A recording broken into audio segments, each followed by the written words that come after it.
છોટાઉદેપુરમાં રસ્તાના અભાવે પ્રસૂતાને જોડીમાં લઈ જવાની ફરજ પડી હતી। નસવાડીના રામાપ્રસાદી ગામ રસ્તાના અભાવે ભારે મુશ્કેલી પડી રહી છે। અહીંયા મોટી પ્રસાદીથી રામાપ્રસાદીનો માર્ગ અત્યંત બિસ્માર હાલતમાં છે।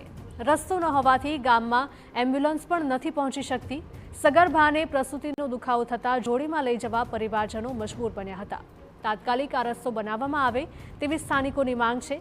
મહત્વનું છે કે ગઈકાલે પણ રામાપ્રસાદી ગામમાં મકાન ધરાશાયી થતાં પ્રસૂતા સહિત 4 લોકોને ઈજાઓ પહોંચી હતી। ત્યારે પણ ગામમાં એમ્બ્યુલન્સ ન પહોંચી શકતા ગ્રામજનો ઈજાગ્રસ્તોને જોડીમાં લઈ જવા મજબૂર બન્યા હતા। ગામમાં રસ્તો ન હોવાથી પ્રસૂતા સાથે બાળકને જોડીમાં લઈ જવાયા હતા।